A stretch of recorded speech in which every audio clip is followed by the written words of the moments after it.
नमस्कार विद्यार्थी मित्रांनो, जी के व्हॅली मॅडम या यूट्यूब चॅनलमध्ये तुमचं स्वागत आहे. आज आपण पाहणार आहोत उच्च न्यायालय भरती या परीक्षेमध्ये येणारी काही महत्त्वाची प्रश्नोत्तरे जी तुमच्यासाठी महत्त्वाची ठरणार आहेत. मित्रांनो, जर तुम्ही चॅनलवर नवीन आला असाल तर चॅनलला सबस्क्राईब करून घ्याल. चला तर मग आपण आपल्या प्रश्नाला सुरुवात करूया. तर आजचा आपला पहिला प्रश्न आहे, उच्च न्यायालयाचा निर्णय प्रेसिडेंट कधी बनतो? ऑप्शन आहे ए, फक्त त्या केससाठी. बी, जेव्हा सुप्रीम कोर्ट अप्रूव्ह करते. सी, जेव्हा तो कोर्ट ऑफ रेकॉर्ड म्हणून दिला जातो. डी, कधीच नाही. आणि या प्रश्नाचे उत्तर आहे ऑप्शन सी, जेव्हा तो कोर्ट ऑफ रेकॉर्ड म्हणून दिला जातो. कोर्ट ऑफ रेकॉर्ड असल्यामुळे हायकोर्टाचे निर्णय उदाहरण प्रेसिडेंट बनतात. आता पुढचा प्रश्न घेऊया. प्रश्न क्रमांक 2. खालीलपैकी कोणती रीट सार्वजनिक हितासाठी पब्लिक इंटरेस्ट वापरली जाते? ऑप्शन आहे A, habeas corpus. B, mandamus. C, prohibition. D, certiorari. आणि या प्रश्नाचे उत्तर आहे ऑप्शन बी, मॅन्डामस. कारण मॅन्डामस हे सार्वजनिक कर्तव्य बजावण्यास भाग पाडते. आता पुढचा प्रश्न आहे, उच्च न्यायालयाचा अधिकार क्षेत्र वाढवण्याची शक्ती कोणाकडे आहे? ऑप्शन आहे ए, राज्यपाल. बी, न्यायाधीश. सी, संसद. डी, मुख्यमंत्री. आणि या प्रश्नाचे उत्तर आहे ऑप्शन सी, संसद. Parliament of law HC jurisdiction वाढवू किंवा कमी करू शकते. आता पुढचा प्रश्न घेऊया. उच्च न्यायालयाचा न्यायाधीश पदावरून काढला जाऊ शकतो जर खाली ऑप्शन आहे ए, राज्यपाल नाराज असेल तर. बी, सरकार बदलेल. सी, सिद्ध गैरवर्तन किंवा अयोग्यता असेल. डी, वय 60 पूर्ण झाले. आणि या प्रश्नाचे उत्तर आहे ऑप्शन सी, सिद्ध गैरवर्तन किंवा अयोग्यता असेल तर. आता पुढचा प्रश्न घेऊया. उच्च न्यायालयाला मौलिक हक्कांव्यतिरिक्त रीट देण्याचा अधिकार का आहे? तर ऑप्शन आहे A, article 32. B, article 124. C, article 226. D, article 214. आणि या प्रश्नाचे उत्तर आहे option C, article 226. Article 226 equal to fundamental plus other legal rights. आता पुढचा प्रश्न घेऊया. उच्च न्यायालयाचा न्यायाधीश एकाच वेळी दुसरे सरकारी पद धारण करू शकतो का? तर ऑप्शन आहे ए, होय. बी, नाही. सी, फक्त राष्ट्रपती परवानगीने. डी, फक्त आपातकालात. आणि या प्रश्नाचे उत्तर आहे ऑप्शन बी, नाही. कारण ज्युडिशियल इंडिपेंडन्ससाठी मनाई आहे. आता पुढचा प्रश्न आहे, उच्च न्यायालयाचा खर्च एक्सपेंडिचर कोणत्या कन्सोलिडेटेड फंडमधून होतो? ऑप्शन आहे ए, भारत. बी, राज्य. सी, दोन्ही. डी, न्यायालय. आणि या प्रश्नाचे उत्तर आहे ऑप्शन बी, राज्य. आता पुढचा प्रश्न घेऊया. उच्च न्यायालयाच्या न्यायाधीशाच्या पगारात कपात कधी होऊ शकते? ऑप्शन आहे ए, कधीच नाही. बी, राज्यपाल इच्छेने. सी, आपातकालात. डी, संसद ठरवेल तेव्हा. आणि या प्रश्नाचे उत्तर आहे ऑप्शन सी, आपातकालात. आता यानंतरचा प्रश्न आहे, उच्च न्यायालयाचा निर्णय कोणावर बाइंडिंग असतो? ऑप्शन आहे ए, संपूर्ण भारतात. बी, त्या राज्यातील अधीनस्थ न्यायालयांवर. सी, संसदवर. डी, सुप्रीम कोर्टवर. आणि या प्रश्नाचे उत्तर आहे ऑप्शन बी, त्या राज्यातील अधीनस्थ न्यायालयांवर. आता यानंतरचा प्रश्न आहे, उच्च न्यायालय कोणत्या प्रकारचे न्यायालय आहे? ऑप्शन आहे ए फक्त अपीलीय, बी फक्त मूल, सी मूल प्लस अपीलीय, डी फक्त सल्लागार. आणि उत्तर आहे ऑप्शन सी मूल प्लस अपीलीय. आता पुढचा प्रश्न आहे, उच्च न्यायालयाचा न्यायाधीश सर्वोच्च न्यायालयाचा न्यायाधीश बनू शकतो का? तर ऑप्शन आहे ए नाही, बी होय, सी फक्त निवडणूक जिंकल्यावर, डी फक्त राज्यपाल शिफारसीने. आणि या प्रश्नाचे उत्तर आहे ऑप्शन बी होय. उच्च न्यायालयाचा न्यायाधीश सर्वोच्च न्यायालयाचा न्यायाधीश बनू शकतो. आता पुढचा प्रश्न आहे, उच्च न्यायालयाचा मुख्य न्यायाधीश अनुपस्थित असल्यास काम कोण पाहतो? आणि या प्रश्नाचे उत्तर आहे ऑप्शन बी सर्वात ज्येष्ठ न्यायाधीश. आता यानंतरचा प्रश्न आहे, उच्च न्यायालयाचा निर्णय कोण रद्द करू शकतो?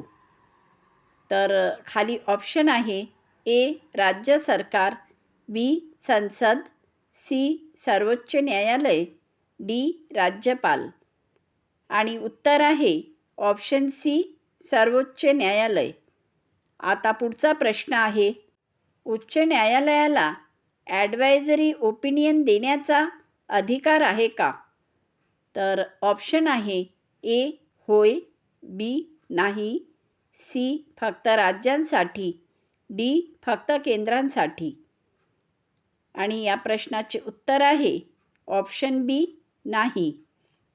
आता यानंतरचा प्रश्न आहे, खालीलपैकी कोणता अधिकार हायकोर्टला सुप्रीम कोर्टपेक्षा जास्त आहे? आणि या प्रश्नाचे उत्तर आहे option B writ for non fundamental rights. आता यानंतरचा प्रश्न घेऊया, उच्च न्यायालयाचा न्यायाधीश शपथ घेतो कोणाकडे घेतो? तर बघा, ऑप्शन आहे ए राष्ट्रपतीकडे, बी सरन्यायाधीशाकडे, सी राज्यपालाकडे, डी संसदेकडे. आणि या प्रश्नाचे उत्तर आहे ऑप्शन सी राज्यपालाकडे. उच्च न्यायालयाचा न्यायाधीश राज्यपालाकडे शपथ घेतो. आता पुढचा प्रश्न आहे, उच्च न्यायालयाचा निर्णय लागू होतो. ऑप्शन आहे ए फक्त जिल्हा न्यायालयावर, बी फक्त पक्षकारांवर, सी अधीनस्थ सर्व न्यायालयांवर, डी संसदवर. आणि उत्तर आहे ऑप्शन सी अधीनस्थ सर्व न्यायालयांवर. उच्च न्यायालयाचा निर्णय हा अधीनस्थ सर्व न्यायालयांवर लागू होतो.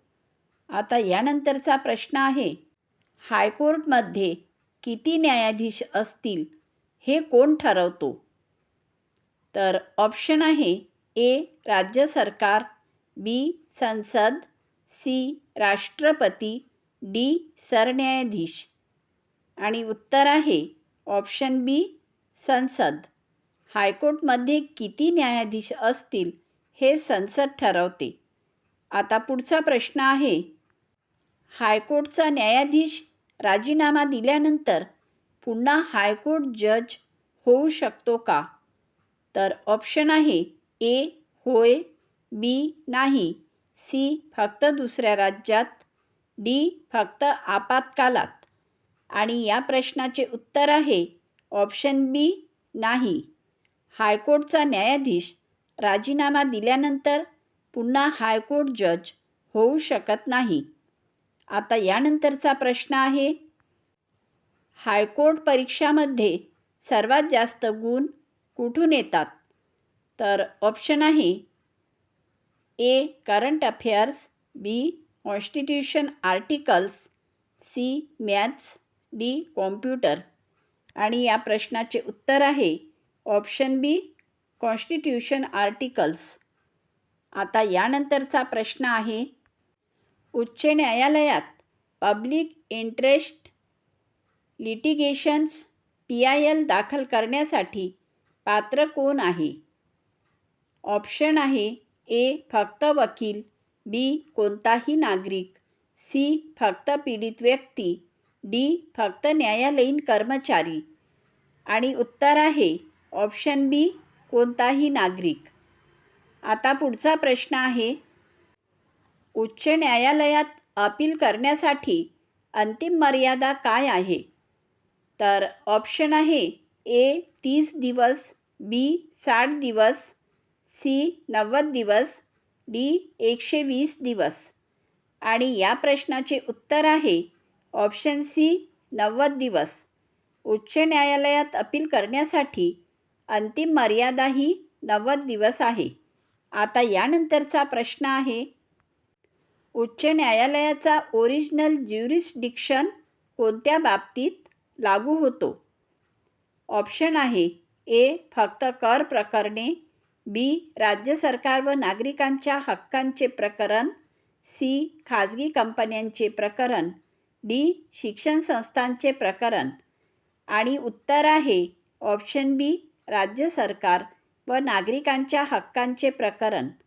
आता यानंतरचा प्रश्न आहे, उच्च न्यायालयीन आदेशावर रिव्ह्यू करण्याचा अधिकार कोणाला आहे? ऑप्शन आहे ए, फक्त पीडित पक्ष, बी, फक्त न्यायालय, सी, राज्य सरकार, डी, लोकसभा. आणि उत्तर आहे ऑप्शन बी, फक्त न्यायालय. आता यानंतरचा प्रश्न आहे, उच्च न्यायालयाचा कंटेम्प्ट ऑफ कोर्ट काय आहे? तर खाली ऑप्शन आहेत, ए, न्यायालयाची अवमानना करणे, बी, शिक्षणात अपयश, सी, पोलीस आदेश न मानणे, डी, महसूल सवलत न घेणे. आणि उत्तर आहे ऑप्शन ए, न्यायालयाची अवमानना करणे. आता यानंतरचा प्रश्न आहे, उच्च न्यायालयाचे न्यायाधीश कोणत्या वयापर्यंत कार्यरत राहू शकतात? तर ऑप्शन आहे ए, 60 वर्ष, बी, 62 वर्ष, सी, 65 वर्ष, डी, 70 वर्ष. आणि या प्रश्नाचे उत्तर आहे ऑप्शन बी, 62 वर्ष. उच्च न्यायालयाचे न्यायाधीश 62 वर्षापर्यंत पदावर राहू शकतात. आता यानंतरचा प्रश्न आहे, उच्च न्यायालयाचा ॲडवायझरी ज्युरिस्डिक्शन कोणत्या कलमानुसार आहे? ऑप्शन आहे ए, कलम 215, बी, कलम 218, सी, कलम 222, डी, कलम 227. आणि या प्रश्नाचे उत्तर आहे ऑप्शन सी, कलम 222. आता यानंतरचा प्रश्न आहे, उच्च न्यायालयाला व्रीट ऑफ प्रोहिबिशन का दिला जातो? ऑप्शन आहे ए, न्यायालयीन चुकीची अंमलबजावणी रोखण्यासाठी, बी, पोषण सुधारण्यासाठी, सी, शिक्षणासाठी, डी, रोजगारासाठी. आणि उत्तर आहे ऑप्शन ए, न्यायालयीन चुकीची अंमलबजावणी रोखण्यासाठी. आता यानंतरचा प्रश्न घेऊया, उच्च न्यायालयाला रीट ऑफ सेरेटिव्होरारी का दिला जातो? ऑप्शन आहे ए, खटल्याची पुनरावलोकन करण्यासाठी, बी, शिक्षण तपासण्यासाठी, सी, पोषण तपासण्यासाठी, डी, फक्त आर्थिक प्रकरणासाठी. आणि उत्तर आहे ऑप्शन ए, खटल्याचे पुनरावलोकन करण्यासाठी. आता पुढचा प्रश्न आहे, उच्च न्यायालयाचा न्यायाधीश निवडताना कॉलेजियम सिस्टीम कोण वापरते? ऑप्शन आहे ए, फक्त राज्य सरकार, बी, फक्त राष्ट्रपती, सी, सर्वोच्च न्यायालयाचे वरिष्ठ न्यायाधीश, डी, लोकसभा. आणि उत्तर आहे ऑप्शन सी, सर्वोच्च न्यायालयाचे वरिष्ठ न्यायाधीश. आता यानंतरचा प्रश्न आहे, उच्च न्यायालयाचा ज्युडिशियल रिव्ह्यू काय आहे? ऑप्शन आहे ए, कायद्यांची व संविधानाची तपासणी, बी, शिक्षणाची तपासणी, सी, आर्थिक तपासणी, डी, पोषण तपासणी. आणि उत्तर आहे ऑप्शन ए, कायद्यांची व संविधानाची तपासणी. आता पुढचा प्रश्न आहे, उच्च न्यायालयात सिव्हिल अपीलेट ज्युरिस्डिक्शन किती प्रकारची आहे? ऑप्शन आहे ए 1, बी 2, सी 3, डी 4 आणि उत्तर आहे ऑप्शन बी 2. उच्च न्यायालयात सिव्हिल अपिलेट ज्युरिस्डिक्शन 2 प्रकारची आहे. आता पुढचा प्रश्न आहे, उच्च न्यायालयाचे रूल मेकिंग पॉवर कोणासाठी आहे? ऑप्शन आहे ए फक्त न्यायाधीशांसाठी, बी फक्त राज्य सरकारसाठी, सी स्वतःच्या कार्यासाठी, डी नागरिकांसाठी आणि उत्तर आहे ऑप्शन सी स्वतःच्या कार्यासाठी. आता यानंतरचा प्रश्न घेऊया. उच्च न्यायालयाला रीट ऑफ क्यू वॉरंटो का दिला जातो? ऑप्शन आहे ए पदावरून व्यक्ती हटवण्यासाठी, बी शिक्षणासाठी, सी पोषणासाठी, डी आर्थिक तपासणीसाठी आणि उत्तर आहे ऑप्शन ए पदावरून व्यक्ती हटवण्यासाठी. आता यानंतरचा पुढचा प्रश्न आहे, उच्च न्यायालयाचा अपिलेट ज्युरिस्डिक्शन कोणत्या प्रकरणामध्ये आहे? ऑप्शन आहे ए सिव्हिल अँड क्रिमिनल, बी फक्त सिव्हिल, सी फक्त क्रिमिनल, डी फक्त प्रशासनिक. तर या प्रश्नाचे उत्तर आहे option A civil and criminal. उच्च न्यायालयाचा appellate jurisdiction civil and criminal या प्रकरणामध्ये आहे. आता यानंतरचा प्रश्न आहे, उच्च न्यायालयाच्या न्यायाधीशांची निवड कोणत्या निकषानुसार केली जाते? ऑप्शन आहे ए वय, अनुभव, शास्त्रीय ज्ञान, बी फक्त वय, सी फक्त अनुभव, डी फक्त लोकांची पसंती आणि उत्तर आहे ऑप्शन ए वय, अनुभव, शास्त्रीय ज्ञान. आता यानंतरचा प्रश्न आहे, उच्च न्यायालयाच्या आदेशाविरुद्ध सर्वोच्च न्यायालयात अपील कोण करू शकतो? ऑप्शन आहे ए न्यायालयीन पक्ष, बी राज्य सरकार, सी लोक, डी शिक्षक आणि उत्तर आहे ऑप्शन ए न्यायालयीन पक्ष. उच्च न्यायालयाच्या आदेशाविरुद्ध सर्वोच्च न्यायालयात न्यायालयीन पक्ष हा अपील करू शकतो. आता यानंतरचा प्रश्न आहे, उच्च न्यायालयातील डिव्हिजन बेंच म्हणजे काय? तर ऑप्शन आहे ए 2 किंवा अधिक न्यायाधीशांचे बेंच, बी 1 न्यायाधीशांचे बेंच, सी फक्त राज्यपालांचे बेंच, डी लोकसभेचे बेंच आणि उत्तर आहे ऑप्शन ए 2 किंवा अधिक न्यायाधीशांचे बेंच. आता पुढचा प्रश्न आहे, उच्च न्यायालयात ट्रान्सफर ऑफ केसेस करण्याचा अधिकार कोणाला आहे? ऑप्शन आहे ए सर्वोच्च न्यायालय, बी राज्यपाल, सी लोकसभा, डी न्यायालयीन कर्मचारी. उत्तर आहे ऑप्शन ए सर्वोच्च न्यायालय. उच्च न्यायालयात ट्रान्सफर ऑफ केसेस करण्याचा अधिकार सर्वोच्च न्यायालयाला आहे. आता यानंतरचा प्रश्न आहे, उच्च न्यायालयाचा power to punish for contempt किती प्रकारचा आहे? ऑप्शन आहे ए 1, बी 2, सी 3, डी 4 आणि उत्तर आहे ऑप्शन बी 2. उच्च न्यायालयाचा power to punish for contempt 2 प्रकारचा आहे. आता यानंतरचा प्रश्न आहे, उच्च न्यायालयाचे अपिलेट पॉवर काय आहे? ऑप्शन आहे ए खटल्यावर पुनर्विचार करणे, बी शिक्षण तपासणी, सी पोषण तपासणी, डी रोजगार सल्ला आणि उत्तर आहे ऑप्शन ए खटल्यावर पुनर्विचार करणे. आता पुढचा प्रश्न आहे, उच्च न्यायालयात सिव्हिल रिट पिटिशन कोण दाखल करू शकतो? ऑप्शन आहे ए फक्त वकील, बी नागरिक, सी फक्त न्यायाधीश, डी फक्त सरकार आणि उत्तर आहे ऑप्शन बी नागरिक. आता यानंतरचा प्रश्न आहे, उच्च न्यायालयाचा न्यायाधीश रेजिस्ट्रेशन केव्हा देऊ शकतो? ऑप्शन आहे ए. इच्छेनुसार, बी. फक्त वयोमर्यादेत, सी. फक्त सरकार आदेशावर, डी. फक्त लोकसभा आदेशावर. आणि या प्रश्नाचे उत्तर आहे ऑप्शन ए. इच्छेनुसार. आता पुढचा प्रश्न घेऊया.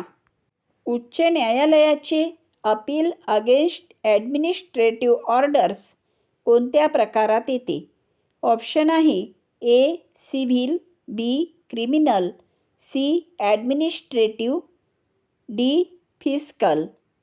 आणि उत्तर आहे ऑप्शन सी. ॲडमिनिस्ट्रेटिव्ह.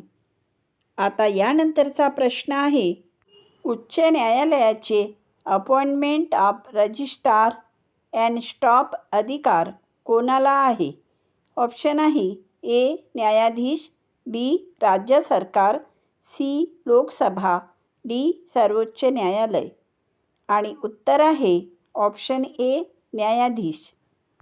मित्रांनो, जर तुम्हाला आमचा हा व्हिडिओ आवडला असेल तर व्हिडिओला लाईक करा, चॅनलला सबस्क्राईब करा, व्हिडिओला शेअर करा आणि बेल आयकॉन प्रेस करायला विसरू नका, जेणेकरून तुमच्यापर्यंत आमचे असेच अभ्यासाचे नवनवीन व्हिडिओ पोहोचत राहतील.